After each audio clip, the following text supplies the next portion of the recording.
আজ সন্ধ্যায় প্রধান উপদেষ্টার যে ভাষণটা হলো, সেই ভাষণটা নিয়ে উনি অনেক বড় ভাষণ দিয়েছেন, অনেকগুলি ইস্যু নিয়ে এসেছেন। সবগুলি নিয়ে আলোচনা করা যায়, কিন্তু আমি সবগুলি নিয়ে আলোচনা করব না। আমি তাৎক্ষণিকভাবে কেবল নির্বাচনের তারিখ নিয়ে দু তিনটা কথা বলতে চাই। উনি ঘোষণা করেছেন যে আগামী বছরের এপ্রিলের প্রথমার্ধের শুরুর দিকের যে কোনো একদিন নির্বাচন হবে, কোনো সন্দেহ নেই। এই জন্য ওনাকে ধন্যবাদ দিতে হবে এই কারণে যে উনি অনেক বলা হওয়ার পর উনি একটা নির্বাচনের সুনির্দিষ্ট তারিখ ঘোষণা করলেন।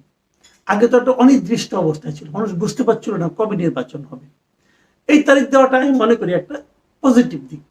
কিন্তু পাশাপাশি আমি এটাও বলতে চাই যে এপ্রিলের ফার্স্ট উইক কেন, এপ্রিলের মানে মাঝামাঝি কেন, মাঝামাঝি সময় প্রথমার্ধ কেন, ওই সময় করলে কি লাভ, অথবা এর আগে করলে কি ক্ষতি, জানুয়ারিতে করলে কি ক্ষতি, জুনে করলে, জুনে প্রথমে করতে চেয়েছিলেন জুন পর্যন্ত, ওটাকে এগিয়ে এনে এপ্রিল করেছেন, এটা একটা পজিটিভ দিক, কোনো সন্দেহ নাই।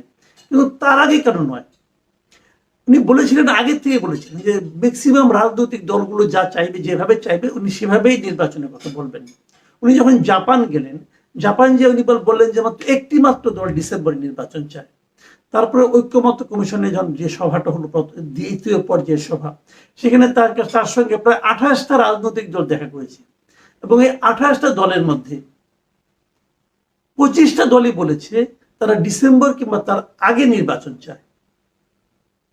আর আমি পরে শুনেছি 3 তারিখে আমি দেখলাম একটা অনুষ্ঠানে জামাতের পক্ষ থেকে বলা হলো তারা এপ্রিলের মধ্যে নির্বাচন চায়। তাহলে বিষয়টা কি দাঁড়ালো? প্রধান উপদেষ্টা জামাতের পক্ষ নিলেন, বিএনপি সহ আর বাংলাদেশের যে 25টা দল, নিবন্ধিত দল, বললেন যে তারা ডিসেম্বরের মধ্যে নির্বাচন চায়। উনি সেটাকে উপেক্ষা করলেন। কেন করলেন? এটা কি ইচ্ছাকৃত? আমার মনে হয় এটা ইচ্ছাকৃত। উনি বিএনপিকে বোঝানোর চেষ্টা করলেন, তোমরা যত কিছুই বলো না কেন, তোমাদের কথা কোনো গুরুত্ব আমার কাছে নেই, আমি যেভাবে চাইবো সেভাবে হবে ইলেকশন। এবং উনি এপ্রিলের মধ্যে, কেন এপ্রিল, এপ্রিলে কি সুবিধা, কেন এপ্রিলে পারলে ডিসেম্বরে পারবেন না, এই ব্যাখ্যাটা কিন্তু ওনার এই বিরাট ভাষণে আমি কোথাও পেলাম না। এবং ওনার যে ভাষণ, উনি কেন করিডোর দিতে চাচ্ছেন, করিডোর মানে আপনার এই মানবিক চ্যানেল যেটা, সেটা কেন দিতে যাচ্ছেন, উনি কেন বন্দর ভাড়া দিতে যাচ্ছেন, উনি হজ কিভাবে করাচ্ছেন, উনি কিভাবে আরো কি কি কাজকর্ম করছেন, এগুলো যে ফিরিস্তি দিলেন, এটা আমরা আগেও দেখেছি। প্রত্যেকটা সরকারের মধ্যে এই ধরনের একটা টেন্ডেন্সি কাজ করতো যে তারা সব ফিরিস্তি দিতেন যে তারা কি কি করেছেন। ভাই, সরকারে যিনি থাকেন ওনাদের ফিরিস্তি দেওয়ার কোনো দরকার নাই। এই টেকনিকটাই মনে করি অপ্রয়োজনীয় টেকনিক। পৃথিবীর অন্য কোনো দেশে এভাবে ফিরিস্তি দেয় বলে আমার কাছে মনে হয় না। আপনি কি করেছেন সেটা আপনি বলার দরকার পড়ে না, এটা তো আমরা জানি। আপনি যে কাজটা করেছেন ওই কাজটা তো এই দেশের জনগণের জন্যই করেছেন। এদেশের জনগণ হিসেবে আমরা সেটা টের পাই না? আমাদের তো টের পাওয়ার কথা। যদি আমরা টের পাই সেটা আপনি বলার দরকার নাই। আর যদি আমি টের না পাই তাহলে আপনি বলে কি লাভ? বাট উনি সে আগের পদ্ধতি তিনি কিন্তু ভাষণটা দিলেন, উনি কি কি করেছেন, কি করলে কি হবে, কি হতে পারে, এগুলো সব বললেন। কিন্তু এগুলো ওনার মূল কাজ ছিল না। আসলে ওনার মূল কাজ হলো নির্বাচন। উনি তার সঙ্গে যুক্ত করেছেন বিচার এবং সংস্কার। সংস্কার উনি কখনোই শেষ করতে পারবেন না, এটা কখনো সম্ভব না। কারণ সংস্কারগুলি কি হবে, এগুলি সংস্কার প্রস্তাবনা আকারে থাকবে। উনি এটা বাস্তবায়ন কিভাবে করবেন, কোন আইনে বাস্তবায়ন করবেন? উনি বাস্তবায়ন করলেন, পরবর্তী সরকার এসে মানলো না, সংস্কার হলো? এই দেশের মানুষ সংস্কার পেল না তো। পরবর্তীতে যারা ক্ষমতায় আসতে পারে বলে এখন পর্যন্ত সাধারণ মানুষ ভাবছে, তাদের কথা তো উনি রাখেন নাই। এখন এই যে আপনি বিএনপির কথা রাখলেন না, তাহলে যদি বিএনপি ক্ষমতায় আসে, তো বিএনপিকে আপনার করে যাওয়া কাজগুলিকে অনার করবে? যদি না করে আপনি কি করতে পারবেন তখন? কাজে কিন্তু মাঝখান থেকে কি হলো, এই কাজগুলো করতে যে আপনি আমাদের মতো সাধারণ মানুষ যারা আছে তাদের প্রত্যাশার মৃত্যু ঘটালেন, আমাদের দুর্ভোগের মধ্যে ফেলে দিলেন। কাজে এতে লাভটা কি? আমার কি যেন মনে হয় যে এটা হলো কি, ম্যাক্সিমাম রাজনৈতিক দল, ম্যাক্সিমাম সাধারণ মানুষ, তাদের যে প্রত্যাশা, সেই প্রত্যাশাকে উনি ইগনোর করলেন, অবহেলা করলেন। এবং অবহেলা করে উনি বুঝালেন যে তোমরা সবাই যা চাও সেটা হবে না, আমি একা যা চাই তাই হবে। উনি নিজেকে সংখ্যাগরিষ্ঠ জনগণের, সংখ্যাগরিষ্ঠ রাজনৈতিক দলের প্রতিপক্ষ হিসেবে দাঁড় করালেন। কেন? আমি মাঝে মাঝে চিন্তা করি, ওনার তো বয়স হয়েছে না, পৃথিবী থেকেও যাওয়ার সময় হয়ে গেছে, উনি তো অনন্তকাল বাঁচবেন না, পৃথিবীর কেউ অনন্তকাল বাঁচে না, এটা আল্লাহর দুনিয়ার নিয়ম না।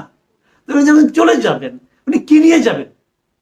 অথচ ওনার সুযোগ ছিল, কিন্তু ওনার সুযোগ ছিল। উনি এমনিতে সম্মানিত ব্যক্তি, নোবেল পেয়েছেন, অনেক সম্মানিত, যেভাবে পেয়েছেন তো অনেক সম্মানিত ব্যক্তি। এখন উনি কিন্তু সমস্ত রাজনৈতিক দলের মাথার মণি হয়ে থাকতে পারতেন, এদেশের মানুষের মাথার মণি হয়ে থাকতে পারতেন, মানুষটাকে মাথায় করে রাখত যদি উনি জনমতকে সম্মান দেখাতেন।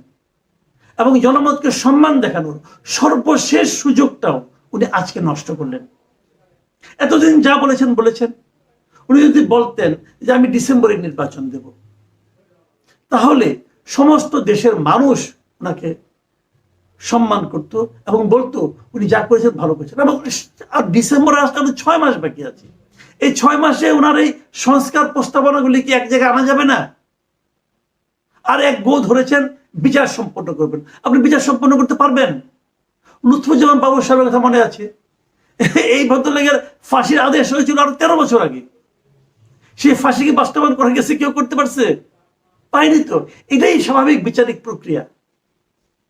বিচার তো তাড়াতাড়ি হবে না, বিচার তো দেরি হবে। তাহলে উনি এই 7 মাসে 8 মাসের মধ্যে কি বিচার করবেন?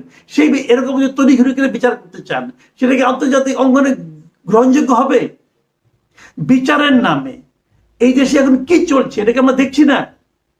একটা হত্যা প্রচেষ্টা হয়েছে, হত্যা হয় নাই কিন্তু, একটা হত্যা প্রচেষ্টা হয়েছে বলে বলছেন, তার জন্য 200-300 লোককে আসামি করছেন, সমস্ত শিল্পীদেরকে আসামি করছেন, করে করে আবার জেলে ঢুকাচ্ছেন, তাদের আবার জামিন হচ্ছে না। এগুলো আমরা দেখছি না? মাঝখানে আমরা ডেভিড বার্গম্যানের একটা লেখা পড়লাম, উনি এটাই বলেছেন কিন্তু, যে বিনা মানে আপনার কারণে এই যে জামিন দেওয়া, বিনা তদন্তে তাদের জামিন, বিনা তদন্তে গ্রেপ্তার করা, জামিন না দেওয়া, এগুলি কোনো সুবিচারের নমুনা নয়। এবং এটা ওনার আমলে হচ্ছে, এই ইউনূস সাহেবের আমলে হচ্ছে, মব কালচার ইউনূস সাহেবের আমলে হচ্ছে। এগুলি কি ভালো কিছু? ভালো কিছু না। এবং এটাকে উনি আরো দীর্ঘায়িত করতে চাচ্ছেন। আমি জানি না শেষ পর্যন্ত বিএনপি কি করবে। আমি মনে করি বিএনপির সংঘাতে না যাওয়া ভালো।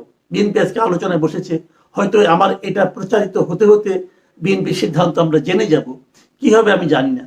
কিন্তু আমি মনে করি উনি যখন গো ধরেছেন, দেশটাকে যেন সংঘাতের দিকে কেউ নিয়ে না যায়, আমরা সংঘাত চাই না।